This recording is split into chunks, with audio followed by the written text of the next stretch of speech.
Hey guys, good morning. So I just wanted to touch base with you guys and do a little bit of reviewing. So we are moving into our last two movements in American literature. So I wanted to go over the previous ones before I give you a little bit of information about the next two.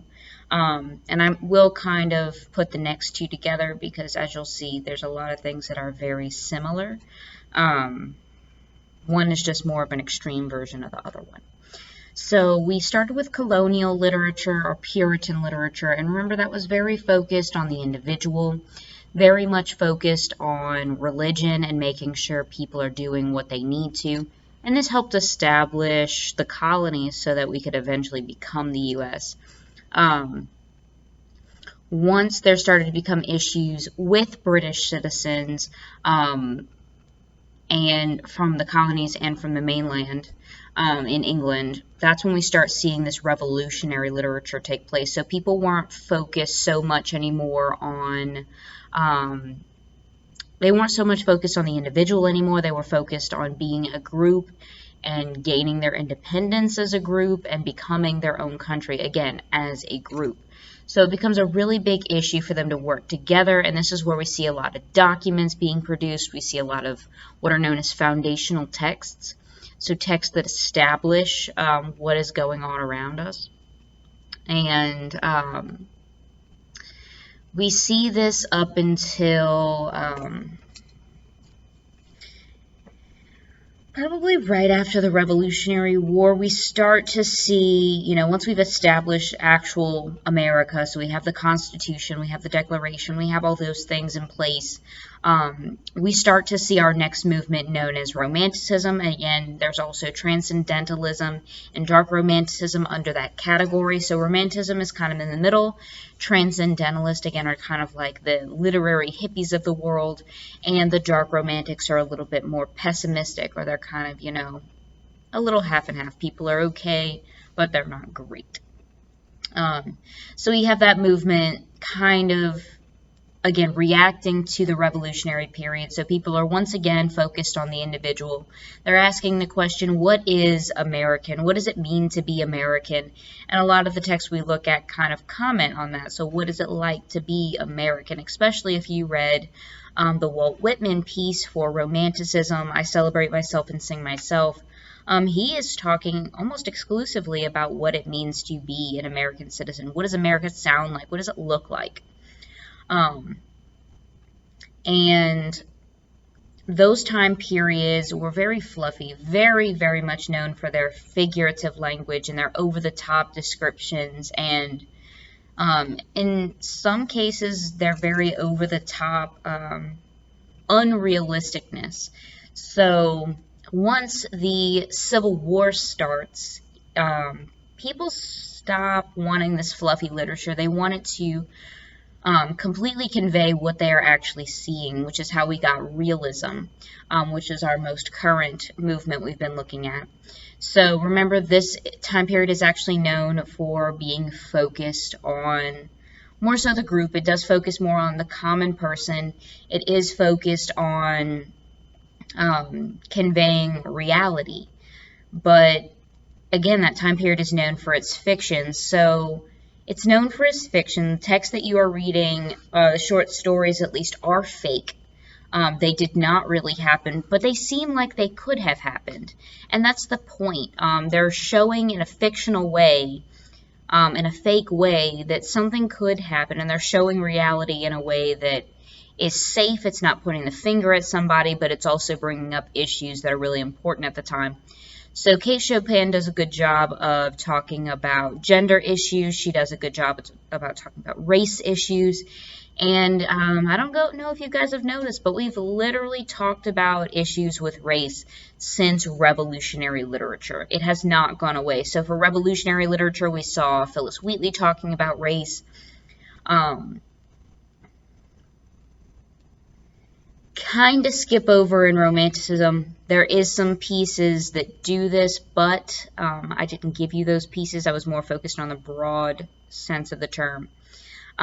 We come back to that with realism, with Kate Chopin, with Frederick Douglass, with Abraham Lincoln.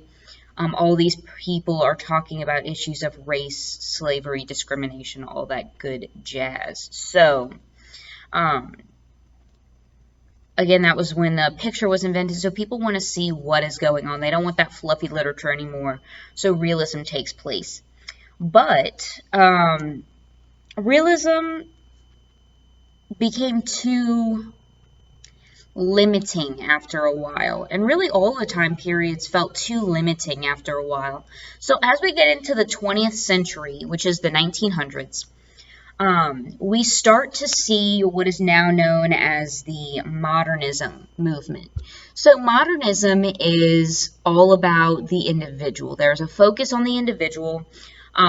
They're doing more and more experimentation, trying to see what works and what doesn't, in terms of like literature. They're trying new things, like they're starting in the middle of the story rather than at the beginning. They're starting at the end. They're using weird characters. They're using new structures that we hadn't seen before this period. This was a global movement. This was not something that just happened here in the U.S. There was a big push in using symbolism, things always meaning more than they have on the page. World War I and II take place, so people are definitely starting to feel really, really like down and pressured, and of course, you know, this is all really, really extreme, and 2 world wars, something like that had never happened before, so there was a lot of like dark feelings going on at this time, loss of tradition, and there's this real focus on technology. A lot of people kind of saying, you know, technology is evil because it's doing all of these really negative things. It's helping us, you know, kill and go to war and things like that in a more effective way. And there's a big focus on the fact that they distort things. So when you distort or you reshape or misshape something, that's kind of what they're doing to the literature. They're moving things around, making things not look the way they should or have in the past. And there's a big push for also what is known as disillusionment.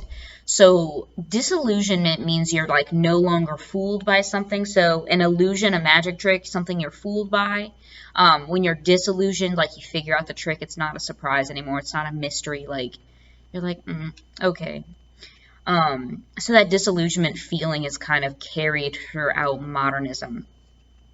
And although modernism and postmodernism are 2 different movements, I will kind of put them together because even though postmodernism is kind of a reaction to modernism, it's taking place in like the 1960s, 50s-ish forward. So it's really, really hitting home after World War II.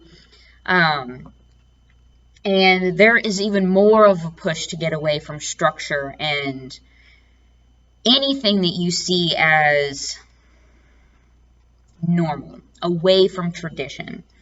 So modernism and postmodernism basically took everything you kind of know about literature that you can count on when you're reading literature, and they said, whoop, trash can. Like, we're going to just start over and do whatever we want, and then we're just going to go from there, which is exactly what they did. And postmodern pushes that even further, and they do things that really fragment what we know. So, like, for example, they do a thing called what is known as stream of consciousness, and we've seen some examples of this before, I believe. We haven't read them in class, but through the other videos I've posted, they have mentioned a couple of instances of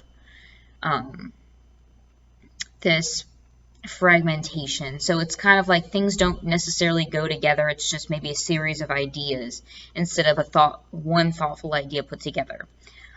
There's a lot of irony, which we've now talked about. So it says one thing, but it means something else. There's a lot of dark humor.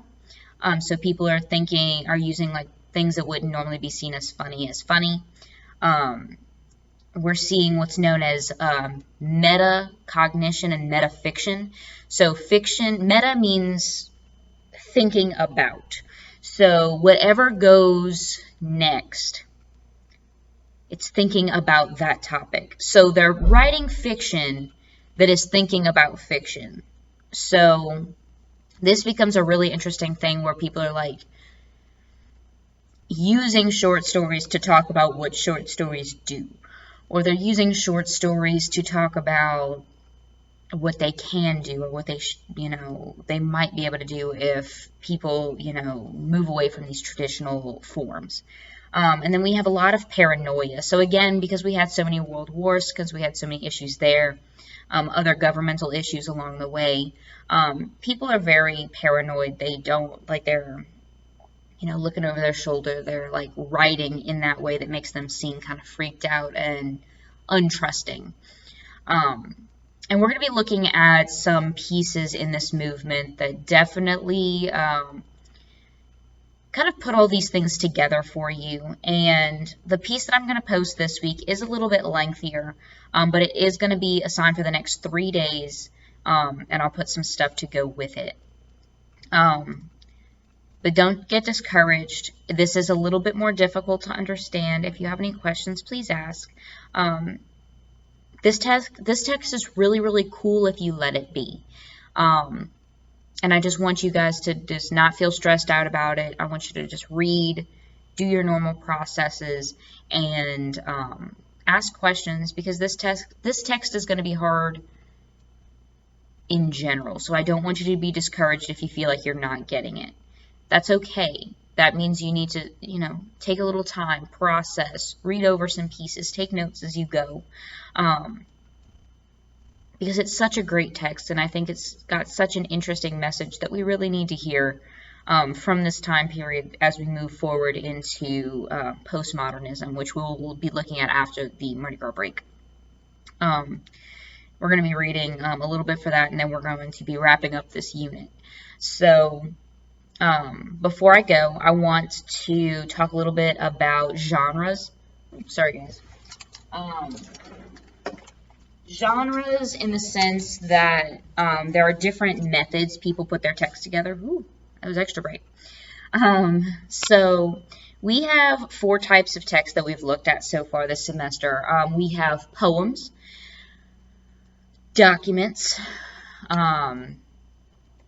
speeches, and short stories. So poems are fictional, and so are short stories. They are fictional, they're fake. But they do different things, and they require different things. So when you look at poetry, you're going to be looking for stanzas and lines and lots of figurative language, similes, metaphors, personification, potentially rhyming. Sorry, guys.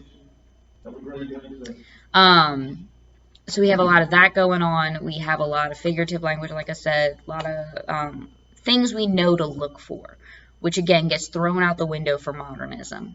Documents, things are establishing things are being made, like the Constitution and the Declaration were establishing freedom and the laws, rules, and rights of the U.S.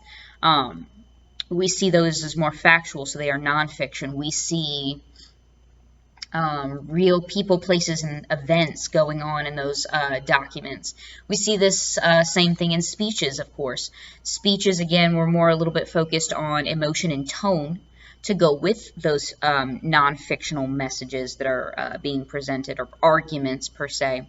They're given to live audiences. There are certain things we know to look for when we look at speeches. There are certain things we're looking for documents. There are certain things we know to look for poetry. And finally, short stories, which you guys have just read your first one for this class. That one in particular seems like it could happen, of course, which is why it's known as realistic fiction, but it is fiction. It did not actually take place in that exact manner. For short stories, we need to know that authors have to take a lot of shortcuts because they don't have a lot of space. So they may use things like stereotypes. They may use real places or people to kind of start with and build their story around those things. So remember, as you're looking at different types of texts, that you are looking for different things, and you should be focused on different things. And those should be pretty easy because you guys have been reading all these types of texts for a very long time. And you should know kind of what to look for those things. But I'd be happy to go over it again with you. Just let me know if you have any comments, questions, or concerns. I'm here as always. Let me know. Be good, guys.